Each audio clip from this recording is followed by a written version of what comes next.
भारत में हम बचपन से एक चीज सुनते आए हैं, पढ़ाई करो, नॉलेज बढ़ाओ, तभी जिंदगी में आगे बढ़ोगे। लेकिन एक चीज कोई नहीं सिखाता, अपनी बात इस तरह कैसे रखनी है कि सामने वाला ध्यान से सुने। आपके पास नॉलेज हो सकता है, टैलेंट हो सकता है, कॉन्फिडेंस भी हो सकता है, लेकिन अगर आपकी कम्युनिकेशन वीक है तो लोग आपकी वैल्यू उतनी महसूस नहीं करेंगे। आज की वीडियो में मैं आपको 5 साइकोलॉजिकल कम्युनिकेशन स्किल्स बताने वाला हूँ, जिन्हें आप अपनी डेली लाइफ में तुरंत यूज कर सकते हो, चाहे बात टीचर से हो, दोस्त से, इंटरव्यू में हो या किसी नए इंसान से।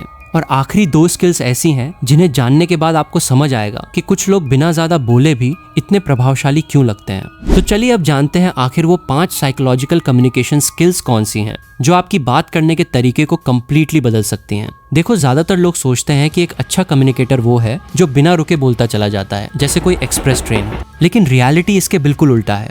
जो इंसान बहुत जल्दी जल्दी बोलता है वो अक्सर अपनी बात को कम प्रभावशाली बना देता है। कई बार उसे खुद पता भी नहीं चलता कि वो नर्वस हो रहा है। उसे लगता है कि अगर उसने रुक कर बोला तो सामने वाला उसे जज करेगा या शायद उसकी बात में इंटरेस्ट नहीं लेगा। इसीलिए वो हर सेंटेंस को जल्दी जल्दी खत्म करना चाहता है। आपको यूज करना है द आर्टिकुलेट पॉज। जब आप कोई इंपॉर्टेंट बात कर रहे हो तो उसके ठीक बाद 1 या 2 सेकंड का पॉज लो। मान लो कोई आपसे पूछता है, तुम्हें ये काम क्यों करना है? ज्यादातर लोग तुरंत बोलना शुरू कर देंगे, क्योंकि मुझे लगता है कि ये अच्छा है और मैं इसमें अच्छा कर सकता हूँ। लेकिन अगर आप 2 सेकंड रुक कर कामली बोलते हो, क्योंकि मुझे लगता है कि ये मेरे लिए सही अपॉर्चुनिटी है, बस इतना सा पॉज आपकी डिलीवरी को कंप्लीटली बदल देता है। देखा आपने, 1 सेकंड के सोल्यूशन ने आपका ध्यान वापस स्क्रीन पे खींच लिया। जब आप बोलते समय सही जगह रुकते हो तो सुनने वाले के दिमाग में क्यूरियोसिटी पैदा होती है। उसे लगता है कि आप जो बोल रहे हो बहुत सोच समझकर और कॉन्फिडेंस के साथ बोल रहे हो। यह आपके वर्ड्स को ज्यादा पावरफुल बनाता है। और ध्यान रखना, पॉज का मतलब ऑकवर्ड साइलेंस क्रिएट करना नहीं है।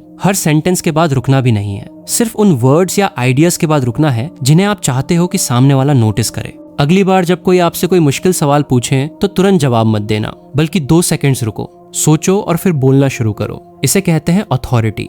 अब आते हैं दूसरी स्किल पर। मान लो आपका कोई दोस्त आपके पास आता है और कहता है, भाई आज ऑफिस में मैनेजर ने सबके सामने डांट दिया, बहुत बेकार लग रहा है। तब आप क्या जवाब दोगे? ज्यादातर लोग कहेंगे, अरे छोड़ो ना यार, होता रहता है, चाय पीते हैं, कांग्रेचुलेशंस। आपने अभी अभी उस कन्वर्सेशन का एंड कर दिया, क्योंकि सामने वाले को लगा कि आपको उसकी प्रॉब्लम में कोई रियल इंटरेस्ट नहीं है। अब इमेजिन करो कि इसके बजाय आप बोलते हो, सबके सामने डांट दिया और फिर थोड़ा पॉज लेकर कहते हो, सच में बहुत ऑकवर्ड लगा होगा यार। फिर क्या हुआ? नोटिस किया आपने? आपने कोई बड़ी स्पीच नहीं दी, आपने बस उसकी बात का एक छोटा हिस्सा पिक किया और उसे आगे बोलने का मौका दे दिया। यही है द एको इफेक्ट। जीतने वाले कम्युनिकेटर्स सामने वाले की हर बात का जवाब देने की कोशिश नहीं करते, वे सामने वाले की इंपॉर्टेंट बात को पकड़ते हैं। आपको सामने वाले के 2 से 3 वर्ड्स या उसकी इमोशन को एक क्वेश्चन के रूप में रिपीट करना होता है। अगर उसने कहा, बहुत बेकार लग रहा है, आप बोल सकते हो, बहुत बेकार लग रहा है, और फिर किस वजह से? अब सामने वाला नेचुरली ज्यादा एक्सप्लेन करेगा। जब आप ऐसा करते हो तो सामने वाले को सिग्नल जाता है कि ये इंसान मुझे सच में सुन रहा है और समझने की कोशिश कर रहा है। और यहाँ एक इंपॉर्टेंट बात है,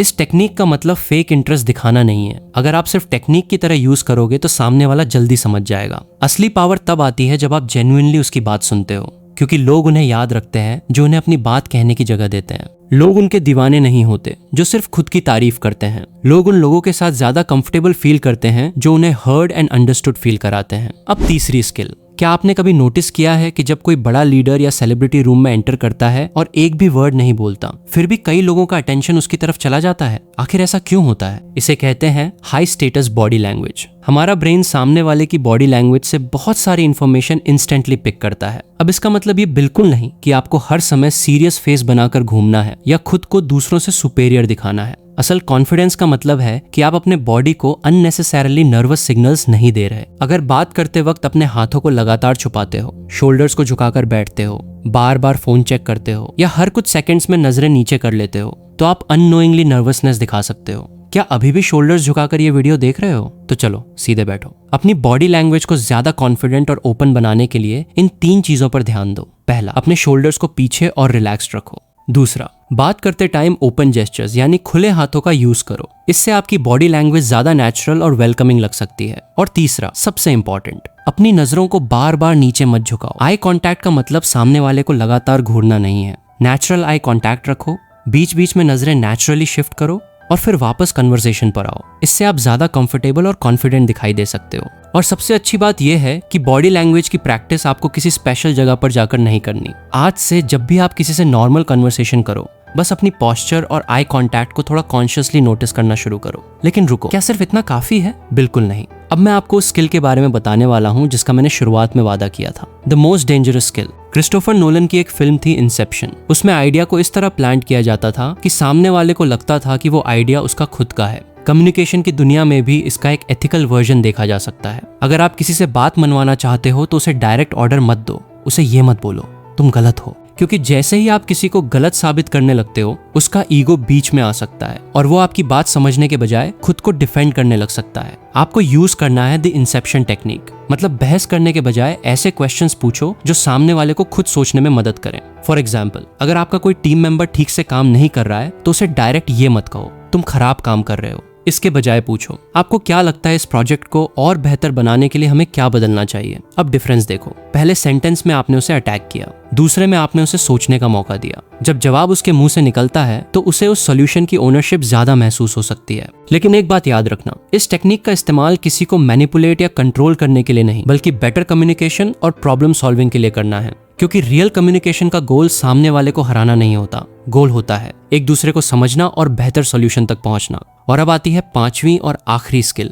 जरा सोचो, आपने पूरी कन्वर्सेशन बहुत अच्छे से की, आपने सामने वाले को ध्यान से सुना, कॉन्फिडेंट बॉडी लैंग्वेज रखी, इंटरेस्टिंग बातें की, लेकिन एंड में आपने बस कहा ओके ब्रो बाय। तो क्या वो कॉन्वर्सेशन मेमोरेबल लगेगी? शायद नहीं। इसीलिए किसी भी कॉन्वर्सेशन का एंडिंग भी उतना ही इंपॉर्टेंट है जितना उसका बिगिनिंग। किसी भी कॉन्वर्सेशन का एंड हमेशा एक पॉजिटिव नोट पर करने की कोशिश करो। जब भी किसी से बातचीत खत्म करो तो ऐसा छोटा सा हुक छोड़ सकते हो जो अगली बातचीत का रास्ता नेचुरली ओपन करे। जैसे आज आपसे बात करके अच्छा लगा, खासकर उस बुक के बारे में जो आपने बताई। अगली बार मिलेंगे तो मैं आपको बताऊंगा कि मैंने उसे पढ़कर क्या सोचा। अब सामने वाले के पास एक नेचुरल रीजन है कि अगली बार कन्वर्सेशन वहीं से कंटिन्यू की जा सकती है। इसे आप ओपन लूप की तरह समझ सकते हो। लेकिन यहाँ भी एक बात जरूरी है, ऐसा हुक तभी यूज करो जब जेन्युइनली कोई बात आगे कंटिन्यू करने लायक हो। फेक मिस्ट्री क्रिएट करने की जरूरत नहीं है, क्योंकि सबसे पावरफुल कम्युनिकेशन वही होती है जो नेचुरल लगती है। तो चलो एक बार इन 5 स्किल्स को क्विकली रिकैप करते हैं। Number 1, strategic pause.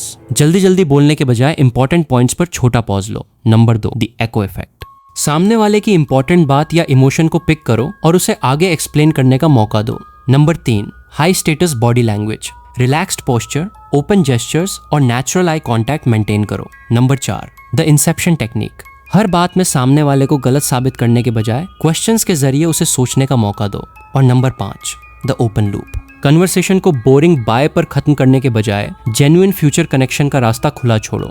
अब एक बात समझो, इन 5 स्किल्स को सिर्फ सुन लेने से आपकी कम्युनिकेशन मैजिकली इंप्रूव नहीं होने वाली। आपको इन्हें रियल लाइफ में प्रैक्टिस करना पड़ेगा। आज किसी एक कन्वर्सेशन में सिर्फ एक स्किल यूज करो, कल दूसरी, फिर धीरे धीरे नोटिस करो कि आपकी स्पीकिंग, लिसनिंग और कॉन्फिडेंस में क्या डिफरेंस आ रहा है। क्योंकि कम्युनिकेशन कोई ऐसी चीज नहीं है जो एक रात में मास्टर हो जाए। ये एक स्किल है और जितना प्रैक्टिस करोगे उतना नेचुरल होता जाएगा। लेकिन वीडियो खत्म करने से पहले एक छोटा सा काम करो, कमेंट्स में सिर्फ एक चीज लिखो। इन 5 स्किल्स में से कौन सी स्किल तुम आज से अपनी रियल लाइफ में यूज करने वाले हो, बस उसका नाम लिख कर जाना। और एक छोटा चैलेंज भी है, अगली बार जब कोई तुम्हारे सामने कोई प्रॉब्लम शेयर करे तो तुरंत एडवाइस देने के बजाय सिर्फ उसकी बात का एक इंपॉर्टेंट हिस्सा रिपीट करके पूछना, फिर क्या हुआ। देखना कन्वर्सेशन कितनी नेचुरली आगे बढ़ती है। और अगर तुम्हें लोगों से बात करते समय, खासकर लड़कियों से आई कांटेक्ट मेंटेन करने में हेजिटेशन होती है, तो मैंने इस टॉपिक पर एक अलग वीडियो बनाई है। यकीन मानो, उस वीडियो को ध्यान से देखने